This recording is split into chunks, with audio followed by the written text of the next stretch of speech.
toujours à tous les fidèles de notre émission à l'église. Aujourd'hui, nous restons aujourd'hui et bonjour. Si vous pouvez vous présenter. Le prophète Asaph Balenga, je suis le père de l'église de la communauté Chapelle des Aigles, dont le siège se trouve à Kinshasa, en Séké, juste sur la localité. En fait, la première question est la suivante: pourquoi vous prenez cette fardeau d'organiser une conférence? Parce que si on regarde bien, il y a que des bénéfices pour le ministère, non personnellement. En fait, organiser une conférence, comme tu l'as dit, c'est d'abord une passion et puis un fardeau. Si cela ne vient pas de Dieu, la Bible dit, l'homme ne peut recevoir que ce qui lui a été donné du ciel. Donc en fait, si cela ne vient pas du ciel, et tout ce qu'on peut faire là, ce n'est qu'humain. Et voilà pourquoi je ne le fais pas, je ne m'organise pas de moi-même, mais c'est une passion. Parce que pour moi, la conférence, j'ai commencé à l'organiser depuis le bas âge dans le ministère.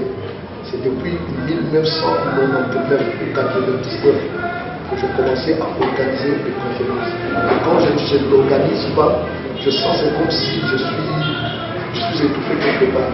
Donc je suis obligé, et l'Esprit de Dieu qui m'a donné cet ordre de le faire, lui-même nous donne encore à chaque fois la flamme pour continuer à les organiser. Et donc, chaque année, le mot père était souvent dans votre conférence. Je vois que parmi les pasteurs qui sont dans votre commune, c'est seulement vous qui reconnaissez au moins cette importance du père dans votre ministère. Merci beaucoup, cher journaliste. En fait, ne pas reconnaître le père ou ne pas reconnaître le mot père, c'est de ne pas aussi exister. Toute personne qui existe doit savoir qu'il provient de quelque part. Et c'est pourquoi en français on parle sous l'ascendance, on parle sous la descendance. On ne peut pas avoir l'ascendance s'il n'y a pas un père. On ne peut pas parler de la descendance si le père n'a pas existé. D'ailleurs là, sur le plan de la définition, le mot père là en grec, elle veut dire Abba, et qui provient aussi de la profondeur, dit la source. Donc le père c'est une source. Celui qui ne reconnaît pas sa source, c'est qu'il n'existe pas. Si on existe dans le ministère, on existe parce qu'il y a eu un père, ou il y a eu un père. Donc là, c'est pourquoi c'est l'une des raisons qui fait que à chaque fois quand je parle aux hommes de Dieu, devant les hommes de Dieu, devant les serviteurs de Dieu, devant les enfants de Dieu, ce mot-là, père, ne doit pas être mis à côté. Et puisque Dieu est notre Père, le Seigneur Dieu lui-même est Père, et Jésus, c'est dit mon Père. Donc si le Seigneur Jésus, qui est notre Seigneur, reconnaît la paternité de Dieu, c'est à nous aussi, en tant que fils, en tant qu'enfant, en tant que serviteur de Dieu, nous devons aussi reconnaître ce mot-là, la paternité, d'où le mot Père. En fait, est-ce qu'un fils peut choisir lui-même son père? C'est pratiquement impossible. Le fils ne fait pas le choix du père. Et le père aussi ne fait pas le choix du fils. Mais c'est Dieu qui décide qui sera le père de qui et qui doit être le fils de qui. Donc le fait déjà d'être un père, c'est le père d'ailleurs, la définition, c'est celui qui engendre. Or celui qui engendre, c'est un géniteur. De là provient des fils, provient une génération, provient une descendance. Donc, dire qu'un père peut choisir un fils ou un fils peut choisir un père, c'est pratiquement impossible. Parce que c'est la sémence du père qui produit un fils. Et si on est fils, cela est la preuve qu'on vient où on a été formé à cause d'une certaine sémence. Et de qui appartient cette sémence? C'est la sémence du père. Donc, c'est Dieu qui met un père et qui produit en père un fils. Et le fils, quand il reconnaît qu'il a été produit, il doit savoir qu'il a été produit parce qu'il y a un père qui existe. Donc sans le père, le fils n'existe pas. On ne fait pas le choix du père, mais on se retrouve déjà le fils d'un père. Mais si le fils remarque que le père s'est conduit mal, est-ce qu'il peut quitter ou choisir lui-même le père? Parce que le père s'est conduit mal. Merci beaucoup. En ce niveau-là, j'aimerais être clair. c'est celui qui engendre comme nous avons dit. C'est celui qui produit et c'est celui en qui le Fils sort. Cela ne peut jamais empêcher. Parce que le Père, c'est un humain. Il peut avoir certaines faiblesses, que ce soit dans le ministère, que ce soit sur le plan biologique, que ce soit sur le plan de la famille. Un fils peut remarquer certaines erreurs pour son père. Mais cela ne peut jamais le séparer parce que, en fait, le fait déjà d'être un fils, on est père, le père reste père pour l'éternité. C'est là que nous pouvons trouver ça bibliquement. C'est pourquoi la Bible parle sur le Père éternel. On n'a jamais parlé sur un fils éternel. Donc, quelle que soit la mauvaise conduite d'un père, on ne peut jamais changer de père. Il reste toujours le père. Même si on peut s'éloigner d'un père, on peut dire je m'éloigne de père. Mais en réalité, en termes de la lignée, en termes de la descendance, il fait partie de votre généalogie. Donc, un fils, dire que le fils peut changer de père, non. Mais le fils peut adopter un père ou un père peut adopter un autre fils. Là même, selon la loi, on le reconnaît. C'est-à-dire, quand il y a quelque chose qui se passe, et le fils remarque que non, je peux le trouver aussi. Et c'est là maintenant, en termes de ministère, qu'on ne parle pas seulement du père, mais on peut parler en termes de maître. Parce que le maître, c'est celui qui enseigne, le maître, c'est celui qui encadre, le maître, c'est celui qui fait que il remplace le rôle que le père peut faire. Parce qu'on ne peut pas seulement se séparer du père à cause de certains défis, mais on peut aussi se séparer du père à cause par exemple, de la mort. Le père peut mourir, mais le fils qui reste, il peut aussi adopter un autre père. Il dit que celui-là c'est un père, je l'adopte. Mais dire qu'il doit changer de père, on ne change pas de père. Quand bien même le défaut, quand bien même le péché, quand bien même les erreurs, quand bien même tout ce que père peut commettre, on ne change pas un père. Il reste toujours père. Pour cette raison, quelles sont vos interventions, vos observations des orateurs dans la conférence? Merci beaucoup, cher journaliste. D'abord, moi, quand j'organise une conférence, la première des choses, j'entends d'abord Dieu. Je ne fais pas la sélection des orateurs n'importe qui. Il y a des fois, il y a certaines personnes, certains membres même du bureau, et organisateurs du bureau, organisateurs de la conférence, viennent aussi pour me dire, mais est-ce que ce type-là ou cet homme de Dieu-là, vous ne pouvez pas l'insérer parmi les orateurs? Je dis, bon, il faut d'abord écouter Dieu. Parce qu'en fait, à chaque message, ou à chaque thème, il faut qu'il y ait des hommes ou des personnes qui ont le fardeau, capables de partager selon le plan et selon les battements du cœur de Dieu. Il y a des hommes qui parlent bien, mais qui ne parlent pas de leur cœur. Or, lorsque nous voulons donner un message auprès des serviteurs de Dieu ou auprès des enfants de Dieu, nous ne voulons pas, parce que cet homme-là a une bonne éloquence, parle très bien, mais nous voulons que son message-là soit vivifiant. Son message puisse être capable d'affecter et puis de changer ou de toucher le cœur en vue d'une certaine conversion, d'une correction, d'une instruction. Voilà pourquoi, dans cette conférence SIMOF 2018, j'ai fait le choix selon d'abord le choix de Dieu. Comme vous allez remarquer, nous avons choisi le pasteur Jean-Louis Kongouma, qui est venu de très loin. Il a traversé les océans avec un vol de 16 heures du temps, qui est venu des États-Unis. Il était parmi les orateurs. Et on peut se poser la question, mais pourquoi aller prendre quelqu'un qui est aux États-Unis, venir prêcher dans une conférence, alors qu'ici au Congo, il y en a? Ça, c'est le problème de Dieu. C'est-à-dire, en ce moment-là, le message que le peuple et les hommes de Dieu devaient écouter en rapport avec ce sujet, c'était juste ce qui devait provenir de là. Voilà pourquoi j'ai fait le choix de ces serviteurs. Le choix du patriarche Dr Fumumba, ça c'est un père pour moi. En tant que fils, je ne peux pas parler sans que mon père puisse parler. Parce qu'en fait, tout ce qui est dans le fils ne bénéficie que de ce qui est dans son père. Donc quand on voit Asaph, on peut directement voir ce qui est dans Fumumba. On peut directement voir ce qui est dans Plino. C'est-à-dire, je reconnais que pendant que moi je parle, d'ailleurs c'est le père qui parle dans le fils.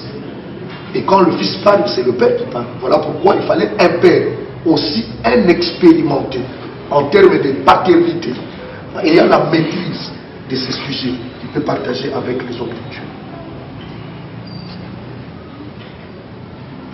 En fait, après la conférence, il y a eu des recommandations, mais qu'est-ce que vous avez remarqué personnellement après la conférence? En fait, nous ne pouvons pas rapidement donner des impressions par rapport à ce qu'il faut remarquer, parce qu'un message, quand le message sort, et son impact ne doit pas peut-être être immédiat.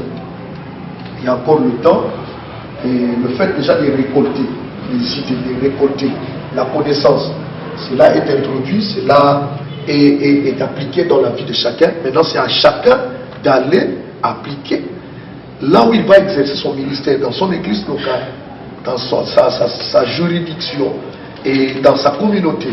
Maintenant, il faut évaluer par rapport au temps, parce qu'il n'y a que 2 semaines depuis que la conférence a pris fin. Donc jusque-là, c'est trop immédiat. Nous ne pouvons pas évaluer pour le moment. Mais toutefois, nous espérons avec la prière que nous avons faite à Dieu et avec tout ce que nous avons parlé, et le Seigneur qui nous a conduit à parler sur ces sujets, c'est lui qui va toucher et qui va pousser les hommes de Dieu de pouvoir respecter les recommandations et les principes liés à la paternité, à la filiation et à l'adoption, et à tout ce qu'il faisait en termes de préserver la race du Père. En fait, une petite parenthèse, est-ce que nous pouvons dire au Congo il y a aussi une vraie foi? Je l'affirme et je le confirme, oui, parce qu'à côté de vous, il y a quelqu'un, il y en a du vrai. Et Jésus a dit, je sais que mon témoignage, vous les pharisiens, vous ne pouvez pas croire, mais je sais que mon témoignage est vrai, parce que je suis sorti du Père. Donc, dans chaque domaine, le vrai existe et le faux existe. Même dans le domaine politique, je sais qu'il y a des politiciens qui vont me suivre. Dans le domaine politique, il y a des faux politiciens, il y a des vrais politiciens. Même dans la médecine, il y a des vrais médecins, il y a des faux médecins. Même dans tous les domaines, même dans l'enseignement, il y a des faux professeurs, il y a des vrais professeurs. Et cela n'épargne pas le sacerdoce ou le ministère. On doit aussi avoir le faux et le vrai. D'ailleurs, avant que le faux n'arrive, le Seigneur lui-même déjà a parlé sur le faux. Il a parlé des faux prophètes viendront. Il a parlé sur les faux docteurs. La Bible nous a parlé, nous a prévenu, avait déjà parlé sur ce que nous sommes en train de voir ici. Donc s'il y a des faux prophètes, sachez très bien qu'il y a aussi des vrais qui tiennent encore le message, qui n'ont pas fléchi leur genou devant Baal, qui tiennent encore la corde et qui sont au temps convenable et qui distribuent la nourriture au temps convenable. Donc il en existe encore des vrais prophètes. Mais comment est-ce que les leaders vont-ils différencier les vrais? C'est simple. La Bible dit, vous les reconnaîtrez par les fruits. Donc un vrai serviteur de Dieu, on ne les reconnaît pas par les miracles. Si le miracle était le moyen par lequel on peut reconnaître celui-ci est vrai, alors le diable c'était un grand faiseur de miracles. Les preuves avec le diable c'était un grand prédicateur, il fait des grands miracles. Donc, reconnaître un serviteur de Dieu, que c'est un vrai ou c'est un faux, on les reconnaît par les fruits. La Bible dit c'est par leurs fruits que vous les connaîtrez. Or, qu'est-ce que c'est le fruit? Le fruit, c'est le caractère du ciel, c'est le caractère de Dieu dans l'homme. C'est pourquoi l'apôtre Paul parle dans Galates, chapitre, je crois, 5, verset 9, quelque chose comme ça. Il est en train de parler sur le fruit de l'esprit. Donc l'amour, la patience et tout ça. C'est le caractère. Quand vous voyez un homme de Dieu, quelqu'un qui s'est dit prophète, je sais que la faiblesse peut exister, mais il faut d'abord évaluer sa vie. Ce n'est pas parce qu'il a prophétisé, ce n'est pas parce qu'il a dit quelque chose, ce n'est pas parce qu'il y a eu un paralytique qui commençait à marcher à cause de ses prières ou de ce qu'il a fait comme démonstration. Ce n'est pas ça ce qui prouve que c'était vrai. Mais vous allez le découvrir d'abord par les fruits, de deux par le type du message. Dieu dit à Moïse, lorsqu'un prophète sera là, il vous dira des choses. Quand vous vérifiez ces choses dans sa prophétie, il dit ne vous réjouissez pas. Vous devez le faire passer dans un deuxième test. Le second test, c'est que vous allez voir, il vous conduit vers quel Dieu. Parce que quelqu'un peut prophétiser le vrai, mais il le prophétise à travers Python. Le diable parle. Le diable, c'est un esprit. Et c'est parmi les esprits géants. Il parle. Il connaît aussi certaines choses qui se passent dans la vie des gens. Et il peut les dévoiler au travers d'une fausse prophétie. Et c'est pourquoi vous allez remarquer le jour où Paul marchait avec les serviteurs de Dieu, il prêchait, et une femme, la Bible dit cette femme qui le suivait et qui criait très fort en disant, suivez ces gens, écoutez-les parce que ce sont des serviteurs de Dieu. En réalité, la femme ne disait pas ce qui était faux, il disait ce qui était vrai. Mais la femme n'était pas animée par l'esprit de Dieu, elle était animée par un esprit qu'on appelait Python. Et c'est cet esprit qui agit dans le faux prophète. Et vous allez remarquer au travers des fruits et au travers le message. Un vrai prophète c'est celui qui amène les gens avec le message authentique de la Bible, le message authentique de la parole de Dieu. Ce n'est pas parce qu'il a prophétisé, mais vous allez le découvrir à travers ce qu'il fait, à travers ce qu'il prêche. Si j'ai posé cette question, parce que j'ai fait aux États-Unis, vous avez eu un bon prophète. Les prophètes ont prophétisé et ça a réalisé quelques mois qui a prédit un président noir sera un jour le grand des États-Unis. Mais maintenant, qu'est-ce que Dieu dit pour notre pays? Il y a Simon Kimbangu qui a parlé du 4e président, il va ranger le pays, il va construire. Mais où sont-nous? Et ça, c'est le problème qu'il faut demander à celui qui a pris la prophétie, celui qui a déclaré cette prophétie. Parce que celui qui parle, il sait si Dieu lui a dit ou c'est lui-même, c'était sur ses propres intentions. Moi, je ne peux rien dire si Dieu ne m'a rien dit. Je marche avec le principe de Michel. Michel dit, je n'annoncerai que ce que l'Éternel me dira. Comme j'attendais quelqu'un me dire, il y avait un prophète qui disait déjà aux gens, j'ai 250 prophéties. Donc une telle personne, c'est déjà un intimidateur, c'est déjà un bandit dans les sacerdoces. Parce que la prophétie, on ne la prépare pas. La prophétie, c'est quelque chose de spontané. C'est l'Esprit de Dieu qui donne la prophétie.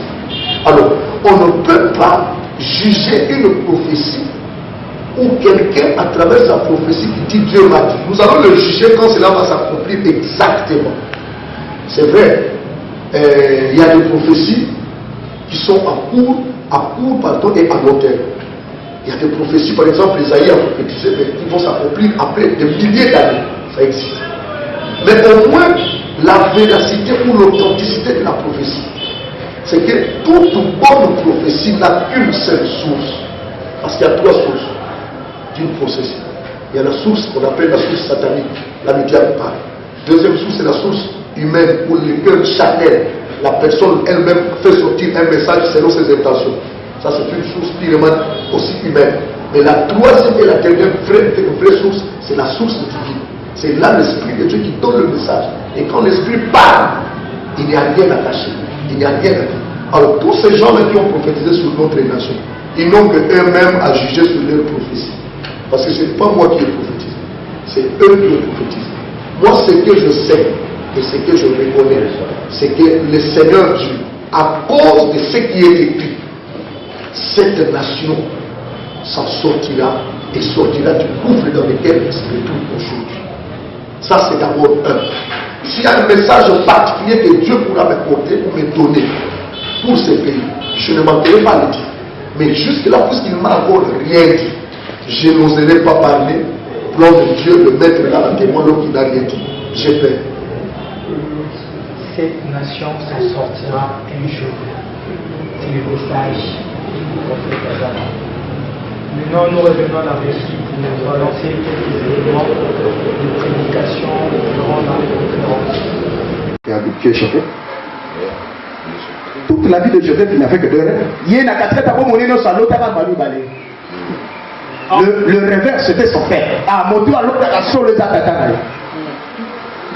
Joseph n'avait jamais rêvé avant. Mais il a reçu l'onction des rêves le jour où le père lui a donné une robe spéciale. Lisez la Bible, vous allez voir, juste après la robe. Et Joseph rêva. Et là-bas, on a dit à l'autre. Avant ça, Joseph n'a jamais rêvé. Et quand on lui a arraché la robe, Joseph n'a plus rêvé. Alors il suscitait. Il a commencé à interpréter.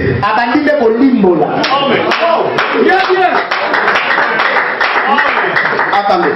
Quand Joseph était dans la maison de son père, c'est le père qui interprétait. Le fils n'interprète pas.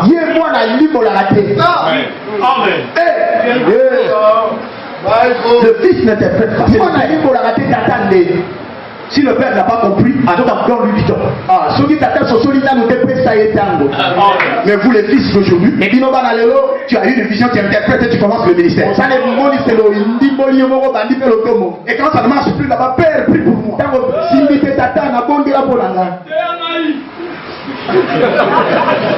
Que Dieu te bénisse, mon frère. Les fils qui commencent le ministère sans que le père ne les envoie.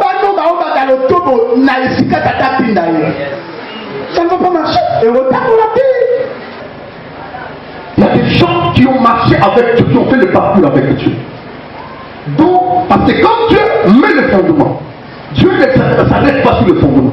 Dieu continue pour perfectionner. Alors la perfection, c'est fait au travers des pères des générations. Parce que chaque père fait avoir un message qui viendra pour perfectionner. C'est très important. C'est pourquoi vous allez remarquer,